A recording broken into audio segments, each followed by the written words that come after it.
Olá, gente. Bom dia. Olá, companheiros e companheiras, mais uma vez para fazer um comentário bem rápido sobre o discurso de Bolsonaro ontem. Quero deixar claro que não vou fazer um comentário ligado à questão técnica, tá? A questão técnica de por que o meio da mata não queima fogo, porque esse meio da mata ele é mais tranquilo, porque é mais úmido. Não vou discutir isso. Não vou discutir se o Brasil gera mais ou menos poluição, mesmo porque não é do meu campo do conhecimento. E isso é um discurso etéreo que vai ficar passando e que a população não entende. Eu acho que há um discurso escamoteado, muito escondido, dentro dessas palavras de alguns dados que foram dados, desculpe a redundância, dados que foram postados ou ditos pelo próprio presidente Bolsonaro, né? Então eu vou pontuar algumas coisas. Por exemplo, a pandemia deixou claro um seguinte problema: a inviabilidade do liberalismo de responder aos anseios dessa população, né? E da população mundial, que digo. O liberalismo, a crise do liberalismo mais próxima a nós antes da dos Estados Unidos foi a de 29, a crise de 29, que nós percebemos ali, estudando, obviamente, eu não era vivo naquela época, mas nós percebemos que naquele momento o liberalismo era incapaz de responder a todas as necessidades da população. E vide o crescimento do socialismo na União Soviética, nascida com a Revolução Russa, e da Alemanha, que cresceu com seu discurso nazista, da Itália com seu discurso fascista, e que esse discurso ultrapassou fronteiras, veio parar aqui no Brasil com a ação integralista brasileira, parou na Itália, com Mussolini, enfim. Tá? E, aliás, na Itália, até os primeiros passos do fascismo, eles foram mais rápidos do que o próprio nazismo na Alemanha. E que a crise de 29 fomentou esse sentimento. O que isso significa dizer? Que uma população desacreditada na economia, desacreditada no seu modo de vida, no seu dia a dia, ela termina abraçando essas ideias totalitárias, essas ideias antidemocráticas. E como são ideias antidemocráticas, totalitárias, ali havia um discurso direto, claro, para culpar minorias. Você, então, no caso de Hitler, culpava a República do Weimar, dizendo em vocabulário popular, como se fosse uma república frouxa que tivesse aguentado o Tratado de Versalhes, que a Alemanha foi a única culpada da Primeira Guerra Mundial e que a Alemanha estava pagando por tudo. E que o povo alemão precisava se reerguer. E que, portanto, o verdadeiro povo alemão era o povo ariano. E aí deixando as minorias de lado.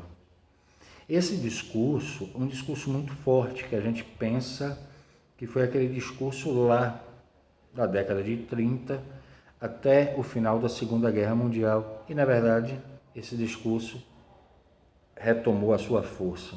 Retomou a sua força depois da Guerra Fria, do final da Guerra Fria, né? Do fim da bipolarização entre União Soviética e Estados Unidos, e que governos retomaram essa polarização. E que retomaram essa polarização em pleno século XXI, por falta de discurso, isso é claro. A direita dos Estados Unidos de Trump, ela não tem um caminho intelectual de discurso, a não ser a agressão, a não ser a conversa da segurança pública que Bolsonaro abraçou aqui, e da veneração aos militares que Bolsonaro fez a mesma coisa aqui. Portanto, não é algo isolado, esse discurso não é algo isolado. E o que me chama a atenção é o discurso de Bolsonaro, que ficam as palavras que ficam nas entrelinhas, né? Ele fala de que as queimadas vêm pelo leste, quando não vem pelo outro lado. Eu não vou entrar nesse discurso, como eu falei, mas o importante é colocar o seguinte: as minorias foram culpadas.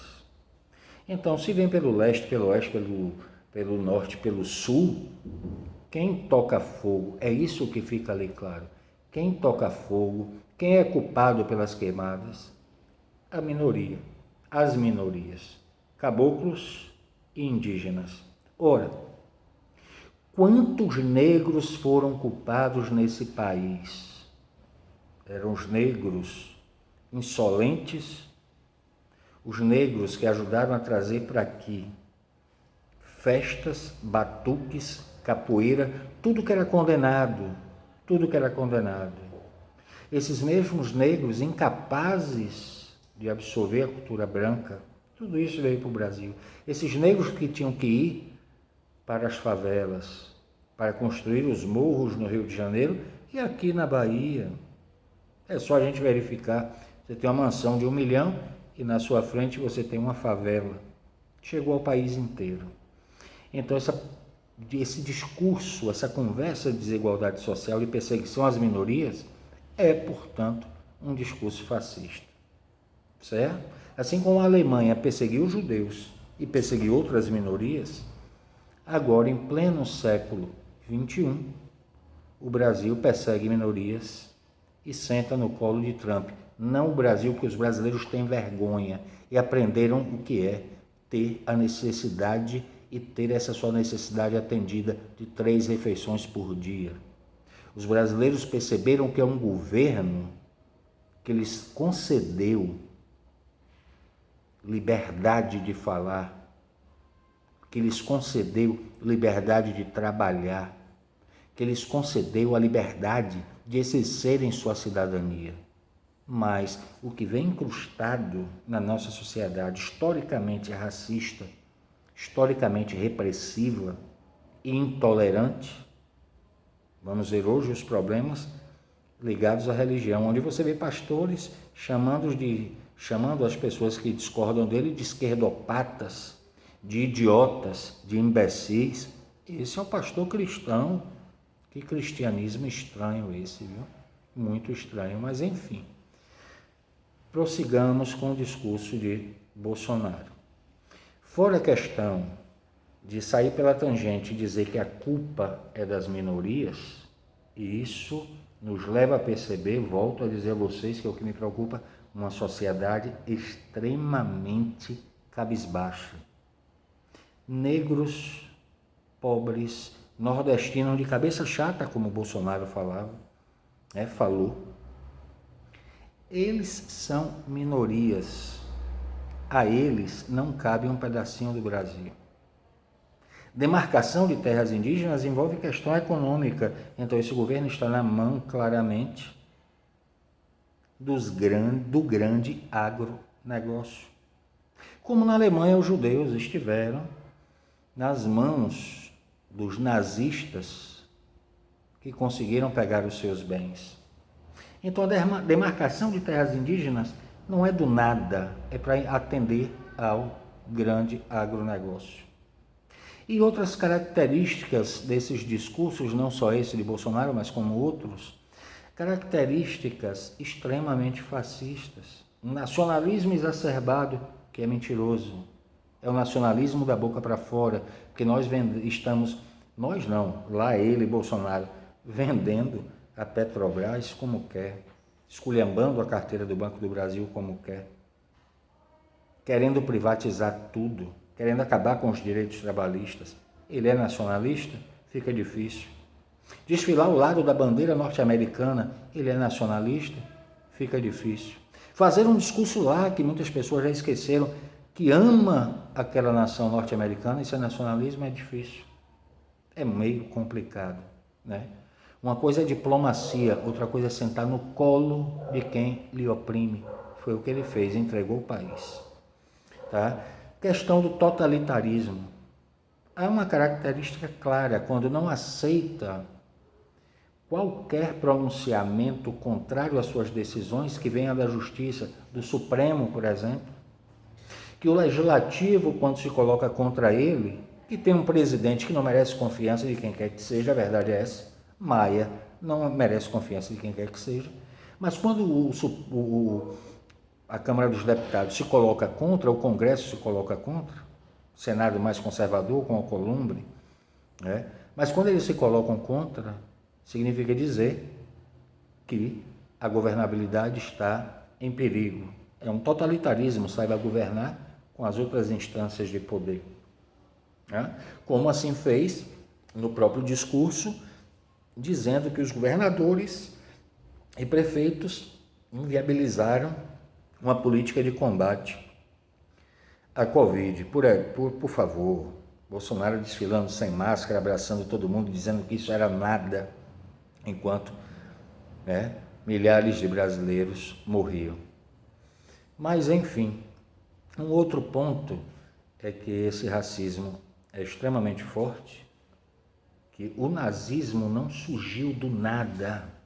O nazismo teve espaço aqui com ação integralista, sob o comando de Plínio Salgado, inclusive com apoio de alguns setores religiosos, tanto protestantes ou os não históricos evangélicos, como setores mais conservadores da Igreja Católica, mesmo reconhecendo que a Igreja Católica progressista merece aplausos.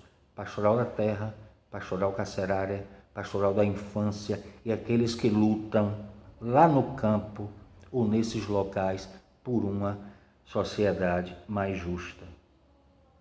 Mas a ligação religiosa, ela também não vem da agora, tá?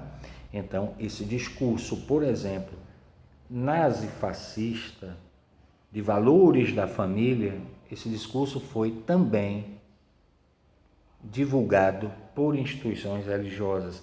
Mantenhamos a questão moral, mas mantenhamos uma família toda trabalhando na política, como a de Bolsonaro. E o indivíduo que sai para cantar ao lado de Siqueira, chamar maconheiro, maconheiro, maconheiro, e sequer foi para a sua audiência que tinha, e o Ministério Público aguardo que ele tenha um rigor quanto a isso. Lembremos, mesmo com as diferenças do ponto de vista jurídico, da prisão, da coercitividade contra Lula, né? Lula foi levado de forma coercitiva, e para alguns aquilo ali era o sinônimo da luta contra a corrupção. E vimos que o seu grande algoz, que foi o senhor Sérgio Moro, participar do governo de Bolsonaro e hoje está caladinho. Bretas e a punição agora. Discordâncias de Moro em relação aos seus julgamentos, que ele se orgulhava tanto de dizer que não tinha posicionamentos contrários. Então veja a que ponto chega esse discurso dele. Ele é muito mais importante do ponto de vista do entendimento do cidadão do que de dados sobre desmatamento. Ele é preconceituoso, ele é mentiroso, ele é perigoso. Um discurso completamente fora dos padrões que deveriam ser respeitados. Não por serem padrões, mas pela ética, melhor dizendo. A ética que não foi respeitada. Até o cálculo do salário mínimo, esse cidadão errou. Mas se bem que os erros do Ministério da Economia, não sei se ali é melhor, me deixa calado que é melhor. Mas, enfim, até isso, o que eu quero fechar o comentário com vocês é: o mais importante do discurso, na minha opinião, não foi a questão da quantidade de área, da extensão de área que foi desmatada, se o fogo chega no centro ou não da mata, da floresta, mas quem começou o fogo? Ele culpa as minorias. o agronegócio como o grande lance do país e que não pode ser prejudicado. Então, justifica-se a não demarcação de terras indígenas e da continuidade da exploração sobre essas minorias. Essas coisas que ficam nas entrelinhas, que são extremamente importantes. Valeu, galera. Um abraço para todos e todas.